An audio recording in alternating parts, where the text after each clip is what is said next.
एक बार की बात है, एक गांव में सोनाबाई नाम की एक बूढ़ी औरत रहती थी। उसके पास बहुत सारा पैसा था, लेकिन वो कभी भी किसी की मदद नहीं करती थी। उसके कंजूस होने की वजह से सारे गांव के लोग उसकी बुराई करते थे। कोई भी उसे पसंद नहीं करता था। सोनाबाई बहुत ही चालाक औरत थी। उसके पास जितना भी पैसा और सोना था, उसे वो छुपा कर रखती थी। उसने अपना सारा धन अपने घर के बीच में गाड़ कर रखा था और उसी जगह पर वो एक चटाई बिछा कर सोती थी। एक दिन एक गरीब और भूखा बाबा गांव में आया। उसे सोनाबाई के बारे में कुछ नहीं पता था। वो सोनाबाई के घर के सामने पेड़ के नीचे कुछ देर आराम करने बैठ गया। बाबा को देखकर सोनाबाई ने सोचा कि वह उसके घर को लूटने आया है। सोनाबाई ने एक डंडा लिया और उसे एकदम से जाके बाबा के सर पर मार दिया। अरे बदमाश, मेरे घर के बिल्कुल सामने बैठकर मेरे ही घर में चोरी करने की तरकीब बना रहा है। ये कैसी इंसान है, बिना गलती किए ही सर पे डंडा मार दिया। अरे भैया सुनो, एक बात बताओ, इस घर में जो औरत रहती है क्या वो बीमार है? नहीं बाबा, क्या हुआ? मैं थोड़ी देर यहाँ आराम करने बैठ गया था। इसने आके मेरे सर पे बिना कुछ बोले ही डंडा मार दिया और मुझे चोर बोला। उसका नाम सोनाबाई है। वो बहुत ही कंजूस है, किसी की मदद नहीं करती। बुढ़िया के पास पैसा बहुत है, लेकिन देती किसी को नहीं है। सोनाबाई दान दक्षिणा कुछ नहीं करती है। सबसे एक जैसी बात सुनकर बाबा को सोनाबाई पर दया आ गई। उसने उसे बदलने का सोचा। एक दिन आधी रात को सोनाबाई के घर के सामने एक अनोखी घटना हुई। कोई एक काला मखोटा पहन के अपने सर पर 9 घड़े रखकर अजीब सा नाच कर रहा था। जब सोनाबाई ने पायल के घुंघरू की आवाज सुनी तो उसने एक बड़ा सा डंडा हाथ में लेकर घर का दरवाजा खोला। एक भूत को घर के सामने नाचते देखकर सोनाबाई घबरा गई और अपने घर में घुस गई। फिर उसने खिड़की से बाहर देखा तो एक भूत खड़ा था और उसके सर के ऊपर रखे घड़े में आग जल रही थी। कुछ देर बाद भूत ने सबसे ऊपर वाले घड़े को जमीन पर फेंक दिया और बचे हुए 8 घड़ों को साथ उठाया और गायब हो गया। सोनाबाई बाहर आई तो उसे घड़े के टुकड़ों के अलावा कुछ नहीं मिला। तब सोनाबाई बहुत डर गई। कोई मेरी मदद करो, मेरी मदद करो। क्योंकि सोनाबाई को कोई पसंद नहीं करता था, किसी ने उसके चिल्लाने की फिक्र नहीं की। एक भूत मेरे घर के आगे नाच रहा था, तो इसका क्या मतलब हो सकता है? मुझे बहुत डर लग रहा है। लेकिन किसी ने उसकी बातों पर ध्यान नहीं दिया, बल्कि उसकी तरफ देखा भी नहीं। रात में सोनाबाई घर के अंदर एक बड़ा सा डंडा पकड़कर खड़ी हो गई।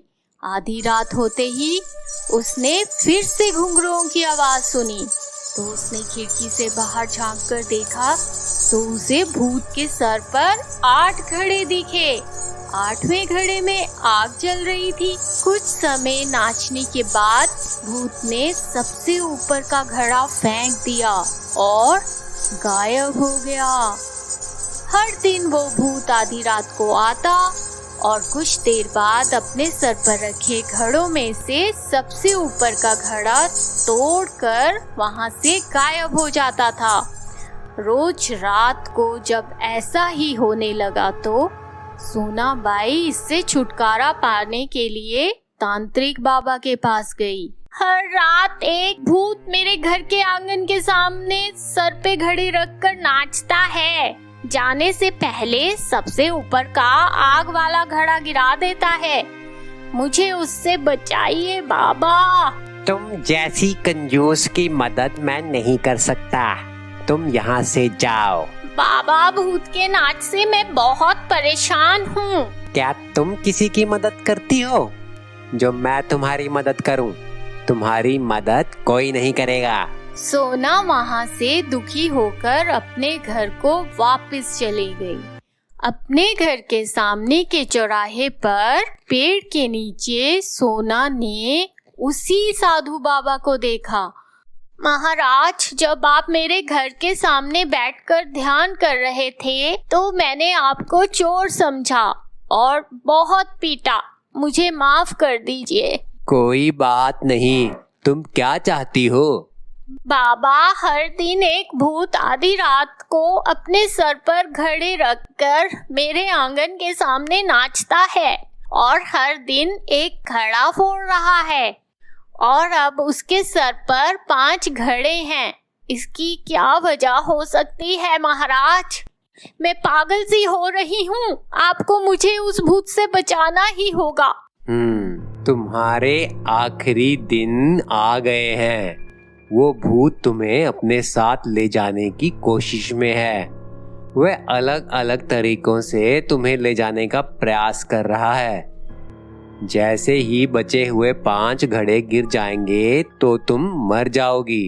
बाबा, आपको मुझे बचाना ही होगा। अपनी सारी जमा पूंजी को मैं दे दूंगी। आप कुछ हल निकालो बाबा, मुझे बचा लो। अच्छा ठीक है, आज से तुम श्रद्धा पूर्वक घर में पूजा, दान, दूसरों की सहायता करना शुरू करो। बाकी मैं देखता हूँ। उस दिन से कमलाबाई ने दान देने का निश्चय किया।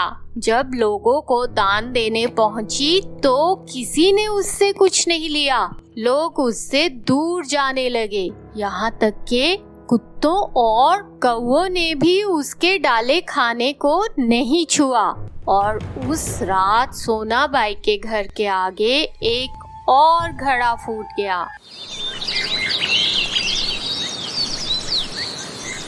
अगली सुबह सोनाबाई बाबा के पास गई और बोली, महाराज, मैं मृत्यु से नहीं बच पाऊंगी। कोई मेरा दान नहीं दे रहा है। जो खाना मैं देती हूँ उसे कुत्ते और कौवे तक नहीं खाते। तुमने ये धन लोगों की उपेक्षा करके अमानवीय ढंग से इकट्ठा किया है। पशु पक्षियों को भी इसकी खबर है। इसीलिए अब अपना पैसा मंदिर बनवाने, कुआं खुदवाने, अनाथालय बनवाने में खर्च करो।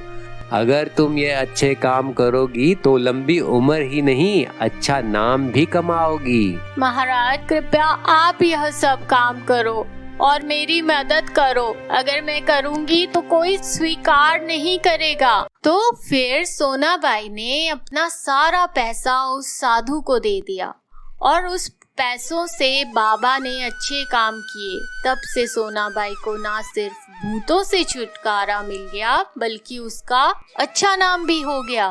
नैतिक, अच्छे काम करने से अच्छा ही फल मिलता है।